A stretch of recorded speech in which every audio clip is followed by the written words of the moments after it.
صحابی ابن صحابی حضرت سیدنا عبداللہ ابن عباس رضی اللہ تعالی عنہما نے فرمایا میں حضور صلی اللہ تعالی علیہ وآلہ وسلم کی بارگاہ میں حاضر تھا.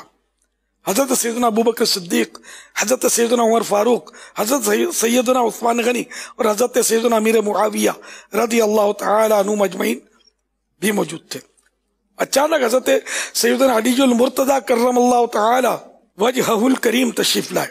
نبی رحمت شفیع امت صلی اللہ تعالی علیہ وآلہ وسلم نے امیر معاویہ رضی اللہ تعالی عنہ سے فرمایا اے معاویہ کیا تم علی سے محبت کرتے ہو؟ حضرت امیر معاویہ رضی اللہ تعالی عنہ نے عرض کی اس ذات کی قسم جس کے سوا کوئی عبادت کے لائق نہیں، میں اللہ پاک کے لیے ان سے بہت محبت کرتا ہوں.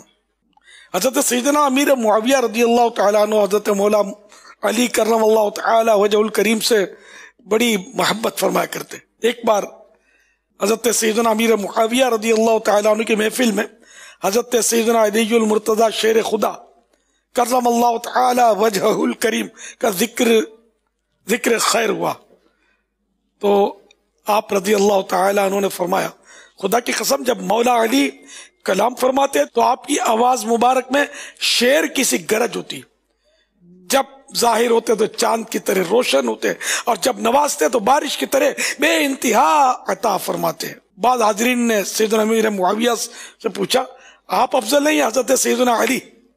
ارشاد فرمایا حضرت سیدنا علی رضی اللہ تعالیٰ عنہ کے چند نقوش یعنی راستے بھی آل ابو سفیان سے بہتر ہیں. حضرت سیدنا امیر معاویہ رضی اللہ تعالیٰ عنہ نسبی اعتبار سے حضور اکرم صلی اللہ تعالی علیہ وآلہ وسلم کے رشتہ داروں میں سے بھی ہیں.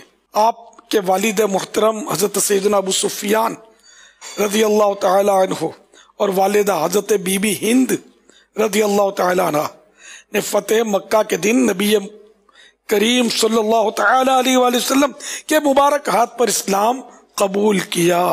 خود بھی صحابی، والد بھی صحابی، والدہ بھی صحابی، بہن بھی صحابیہ. حضرت ام حبیبہ رضی اللہ تعالی عنہ یہ ام المومنین تھے جو کہ حضرت امیر معاویہ رضی اللہ تعالی عنہ کی بہن تھی.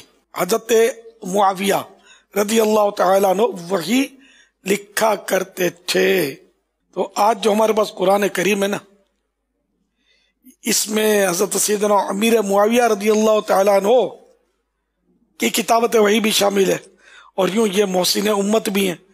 حضرت سیدنا امیر معاویہ رضی اللہ تعالیٰ عنہ نے اپنے مرض الوفات میں ارشاد فرمایا جس بیماری میں آپ کو وفات پیش آئی اس میں فرمایا میں رسول اللہ صلی اللہ تعالی علیہ وآلہ وسلم کو وضو کراتا تھا. ایک دن آپ صلی اللہ تعالی علیہ وآلہ وسلم نے مجھ سے ارشاد فرمایا کیا میں تمہیں قمیض نہ پہناؤں؟ میں نے عرض کی میرے ماں باپ آپ پر قربان کیوں نہیں؟ تو حضور صلی اللہ تعالی علیہ وآلہ وسلم نے اپنے مبارک جسم سے قمیض مبارک اتار کر مجھے پہنا دی. میں نے وہ سنبھال کر رکھ لی. اور حضور صلی اللہ تعالی علیہ وآلہ وسلم نے اپنے مبارک ناخن تراشے یعنی مبارک انگلیوں سے جدا فرمائے تو میں نے وہ ناخن مبارک ایک شیشی میں رکھ لیے. اب وصیت کرنے لگے جب میرا انتقال ہو جائے تو رسول اللہ صلی اللہ تعالی علیہ وآلہ وسلم کی اسی برکت والی قمیض کو میرے جسم کے ساتھ ملا دینا اور ان مبارک ناخنوں کو باریک کر کے میری آنکھوں میں ڈال دینا. ممکن اللہ پاک ان تبرکات کے سبب مجھ پر رحم فرمائے. دوسری روایت میں ارشاد سیدنا امیر معاویہ رضی اللہ تعالیٰ عنہ یوں ہے رسول اللہ صلی اللہ تعالی علیہ وآلہ وسلم کے ساتھ میں کوہ صفا پر تھا.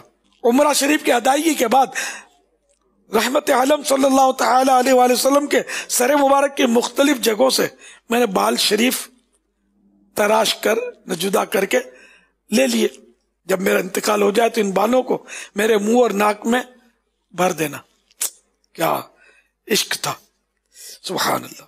دعائے مصطفیٰ صلی اللہ تعالی علیہ وآلہ وسلم اللہم اجعلہ ہادیا مہدیا واہدی بہ یعنی اے اللہ پاک انہیں یعنی حضرت امیر معاویہ کو ہادی یعنی ہدایت دینے والا، مہدی یعنی ہدایت یافتہ بنا دے اور ان کے ذریعے سے لوگوں کو ہدایت دے.